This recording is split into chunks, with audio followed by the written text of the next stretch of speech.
Barumsi keenya har'aa immoo kan ta'u sagalee irra buutaa ta'a jechuudha. Sagalee irra buutaa. Sagalee irra buutaa jechuun sagaloota afaan Oromoo keessaa ja'an keessaa isa tokko kan ta'edha. Yeroo baay'ee dubbisuuf ta'ee barreessuus nama dogoggorsa. Kanaaf viidiyoo kana har'aa sirriitti amma dhumaatti ilaaltaninnaan lammaffaa dogoggortanii jechuudha. Akkasumas barreessuuf illee salphaatti barreessuu dandeessu. Kanaaf amma dhumaatti sirriitti teessanii hordoftanii ilaallaan sagalee irra buutaa maal akka ta'e akkamitti akka dubbifamu akkamitti akka barreeffamuu danda'u sirriitti hubachuu dandeessu jechuudha. Kanaaf amma dhumaatti viidiyoo kana ilaalaa. Viidiyoo kana jalqabu keessaniin dura laayik gochuu irraanfatina. Namoonni chaanalii kanaaf immoo haaraa taatanii sabiskiraayibii gochuudhaan maatii taasisaniin jedha. Namoonni afaan Oromoo, Amaaraffaa, Ingiliffaa akkasumas herreegaa dabalatee barumsoota adda addaa barachuu barbaadan bilbilli viidiyoo kanarra jiruun karaa immoo waatsaappii akkasumas teelegiraamii irraa nu argachuu dandeessu. Barumsa keessanis sirriitti barachuu dandeessu jechuudha. Amma kallattiidhaan gara barumsa keenyaatti deemnaa jechuudha. Akkuma argitanii afaan Oromoo qubee afaan Oromoo bakka lamatti guddaatti qoodama. Inni tokko qubee dubbifamaadha. Inni lammaffaa immoo qubee dubbachistuudha. Qubeen dubbifamaa akkuma maqaa isaarraa barru qubee dubbifamuudha jechuudha. Kan qubee dubbifamu qubee dubbifamaa jedhama. Qubeen dubbifamaa immoo akka dubbifamu akka dubbachuu kan gootu qubee dubbachistuudha. Kanaaf qubeen qeenxee afaan Oromoo 26tu jira. 26 kana keessatti qubee 5 qubee dubbachistuudha yookiin immoo qubeen dubbifamaa akka dubbifamu kan gootudha. Qubeen 21 garuu qubee dubbifamaadha. Kanaaf maaliif har'aa qubee dubbifamaa asitti qobaatti fidee qubeen dubbifamaa sagalee irra buutaa amma barachaa deemamu kan barannu sagalee irra buutaa waan ta'eef sagaleen irra buutaa kan hundaa'u yookiin immoo hundeessaa sagalee qubee dubbifamaa irratti hundaa'a waan ta'eef qubee dubbifamaa asirra argitanii. Fakkeenyaaf asii qubee dubbifamaa jechuun warra kanaadha. Baa, caa, daa, faa, gaa, haa, jaa, kaa, laa, maa, naa, paa, qaa, raa, saa, taa, vaa, waa, xaa, yaa, zaa. Warri kun qubee dubbifamaa jedhamu. Qubee dubbachistuu as keessa hafanii jiru. Qubee dubbachistuu as keessa hin jiran. Fakkeenyaaf jalqaba irratti A hin jirtu. Asii immoo maal hin jiru? Een hin jirtu. Asii iin hin jirtu. Asii immoo oon hin jirtu. Asii uun hin jirtu. Kanaaf qubee dubbachistuu hin jiranii kun hundi isaanii qubee dubbifamaadha. Kanaaf sagaleen irra buutaa marratti hundaa qubee dubbifamaa irratti hundaa jechuudha. Kanaaf sagaleen irra buutaa jechuun qubee dubbifamaa kana keessaa qubee dubbifamaa gosa garaagaraa jechuun baaf caa ta'uu danda'a yookiin immoo caa fi daa ta'uu danda'a. Garaagaraa daa kan biraadha, caan kan biraadha. Yookiin immoo jaa fi kaa ta'uu danda'a yookiin taa fi saa ta'uu danda'a yookiin immoo raa fi taa ta'uu danda'a. Gosa garaagaraa lamaan isaanii wal itti aananii yoo dhufan yoo dhufanii sagaleen sun jechaan sun sagalee irra buutaa qaba jenna jechuudha. Kanaaf irra buutaa kan jedhamu jecha sagalee irra buutaa kan qabu jedhama. Sagalee irra buutaa kan ta'u immoo qubee dubbifamaa isa dursee dhufee jechuudha. Isa dursee dhufee qubee dubbifamaa jedhama. Fakkeenyaaf asitti baa fi jaa akkuma argitanii qubee dubbifamaa gosa garaagaraati. Kun baadha, kun jaadha. Kanaaf baa kana maal jennaa jechuudha? Qubee sagalee irra buutaa kan qabudha. Maaliif inni dursee dhufee sun baan kun maal jedhama? Irra buutaa jennaa jechuun qubee irra buutaadha. Laanis akkasumas sagalee irra buutaa qaba. Akkuma argitanii raanis saasii fi laafi taatetti raa fi baa akkas yoo dhufanii amma raa fi baan maalidha? Raan kun isa dursee dhufee sun irra buutaadha. Laa fi maa as yoo jiraate laan inni dursee dhufee kun maal jedhama? Irra buutaa sagalee irra buutaa qabaa jenna. Fakkeenyaaf baa fi ammasitti jecha keessatti yaa akkasitti barreeffame baan asitti irra butaa jenna. Baan asitti irra butaa jenna. Maaliif dubbachistuu hin qabu. Fakkeenyaaf jaan uu dubbachistuu uu qaba. Kanaaf juu jennee dubbisna. Baa garuu maal hin qabu dubbachistuu hin qabu waan ta'eef dubbachuu hin danda'u. Kanaaf b sagalee akkamiin qabaachuu danda'a? B qabaachuu danda'a. Kanaaf b asimmoo laan jirti miti l raan r jennee l jennee sagalee irra butaa jechuun sagalee akkas l r l b sagaleen isaanii hin dhaga'amu. Akka maaliif hin dhaga'amu dubbachistuu hin qabani waan ta'eef. Dubbachistuu hin qabani. Baanaasi dubbachistuu hin qabu. Laanaasi dubbachistuu hin qabu. Raanaasi dubbachistuu hin qabu. Laanis dubbachistuu hin qabu. Fakkeenyaaf asii caan a lama qaba. Taanis u lama qaba. Daan dubbachistuu a tokko qaba. Baanis as u tokko qaba. Faan asii dubbachistuu a qaba.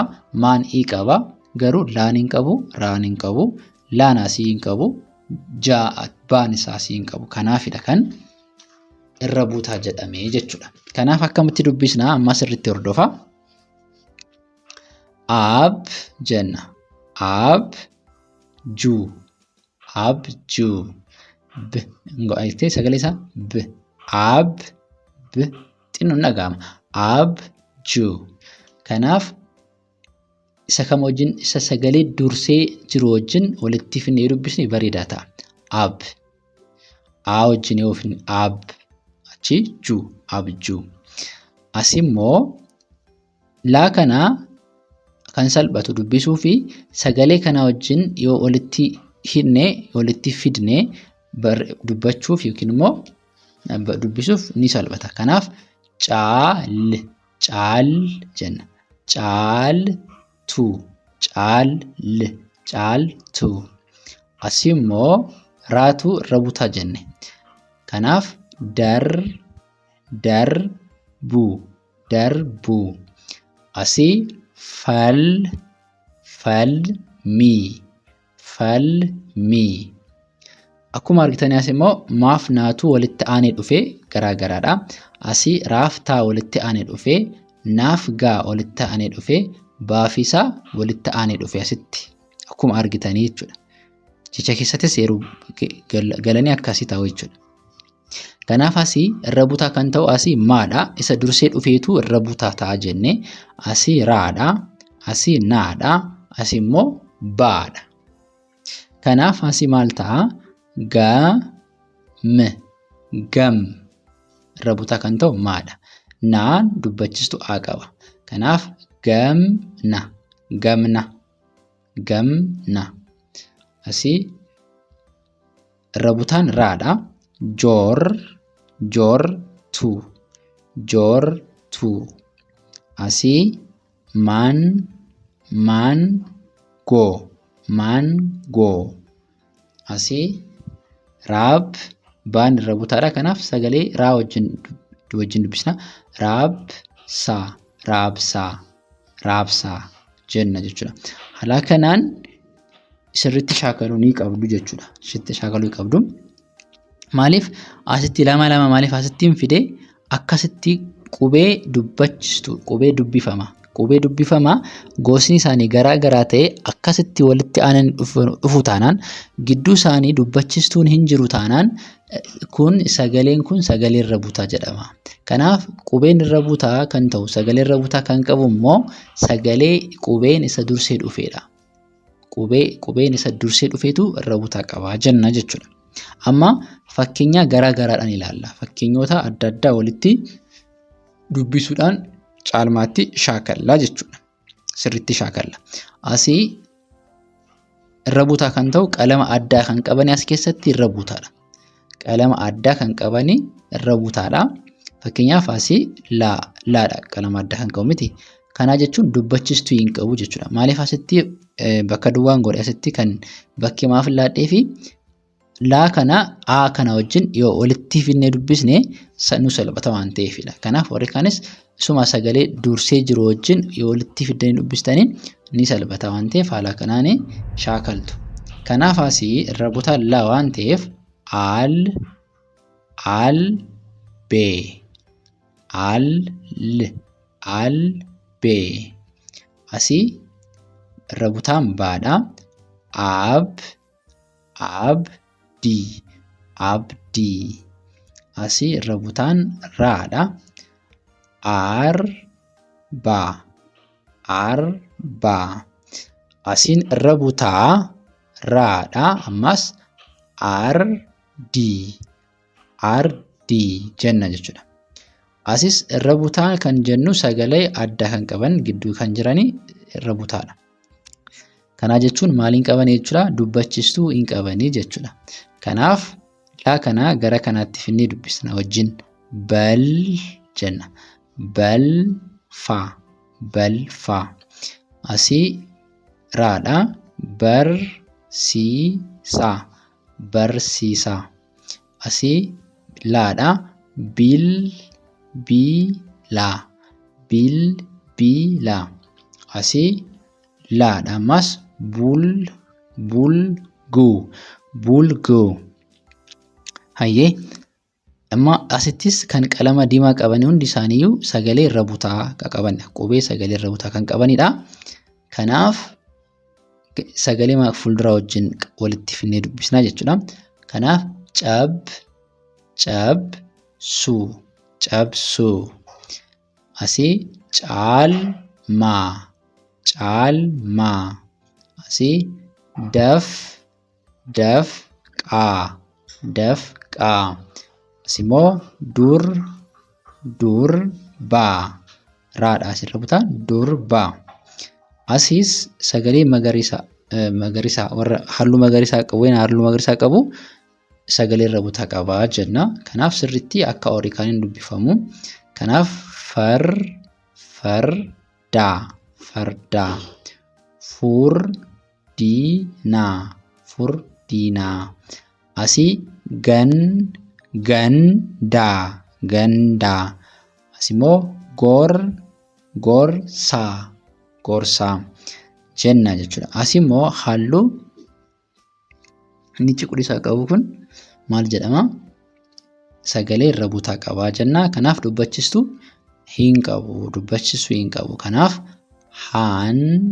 maxxane kana wajjin isa fuuldura jiru wajjin maal jedha? Isa dudduuba isaa jiru wajjin maxxaneetti dubbifama.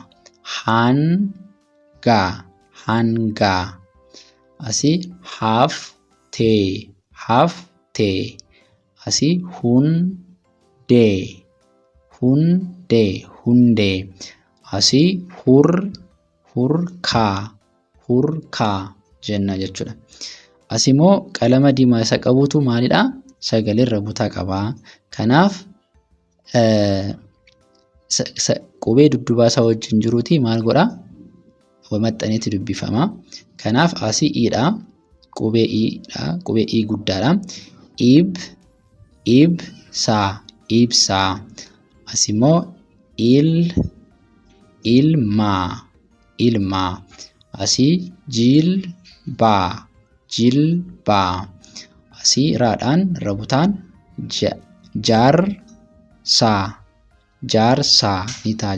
jaarsaa ni ta'a jechuudha. Ammas fakkeenya bal'isne yoo ilaalle kan biraa asiis ishee magariisa qabdu halluu magariisaa qabdu maalidha? Irra butaadha jechuudha. Asii kaartaa. Asimmoo kaalsii. Asii baadha. Labsii. Asii naadha. Leencaa ta'a jechuudha. Asimmoo ishee halluu addaa qabdu kun maal jennaani? Irra butaadha jenna jechuudha. Kanaaf asii irra butaan raadha. Jenna. Achi saa jira. Marsaa. Asii raadha. Asiis mirga. Asimmoo laadha. Miltoo. Asii morkii jenna jechuudha. Asimmoo halluu diimaa qabutu irra butaadha. Kanaaf asii baadha. jenna. Maaliif dubbachistuu hin qabu waan ta'eef irra butaadha. Fuulduratti dubbachistuu hin qabu kanaaf irra butaadha. Obsaa. Obsaa. Asii oltee. Oltee. Oltee. Asii ol kaasuu. Ol kaasuu. Ol kaasuu. Asii mooraadha. Ormaa. Ormaa jenna jechuudha. Ormaa jenna. Asii immoo irra butaa kan ta'e isa kamidha? Qubee halluu magariisa kan qabu jechuudha. Kanaaf baadha. Maaliif irra butaa ta'e? Qubee isaa wajjin walitti aanee dhufee gidduutti baan maaliin qabu? Dubbachistuu hin qabu. Kanaaf irra butaadha. Kanaaf qabsoo. Qabsoo jenna. Asiis baadha. Qabxii. Qabxii jenna. As immoo laadha. Qalbii. Qalbii jenna jechuudha. Asii naadha. Qubeen dubbachistuu yookiin sagalee dubbachistuu kan qabu naadha. Qeensaa. Qeensaa jenna jechuudha. Asii halluu cuquliisa kan qabu sagalee irra butaadha jechuudha. Laadha. Maaliif laan dubbachistuu hin qabu? Paa wajjin ittaanee dhufee kanaaf laan irra butaadha jechuudha. Salphaa. Salphaa jenna. As immoo naan irra butaadha. Sangaa. Sangaa. Asii simboo. Simboo jenna. Asii sombaa. Sombaa jennee haala kanaan dubbisuu dandeenya jechuudha. Inni kan biraa maalidha? Raan asitti maalidha? Irra butaadha jechuudha. Raan irra butaadha. Maaliif dubbachistuu hin qabdu? Fuulduratti baama wajjin walitti aantee dhufte jechuudha. Kanaaf irra butaa taati. Raan kun torbaa. Torbaa. Asiin irra butaan faadha. Tooftaa. Tooftaa. Asii laadha. Ulfinaa. Ulfinaa. Asii immoo raadha. Irra butaan warshaa. Warshaa jenna jechuudha. Kanaaf haala kanaan irra butaa, sagalee irra butaa haala kanaan shaakaluun danda'ama. Yeroo barreessuu barbaaddan illee afaan keessan irratti yeroo dubbannu sagaleen akkasitti dhokottee xinnoo ishee irra butamtee dubbifamtee yoo jiraatte sagaleen sun irra butaadha. Afaan keessan irratti deebitanii yeroo shaakaltanii addaa baasuu dandeessu jechuudha. Kanaaf barumsi keenya har'aa kana fakkaata.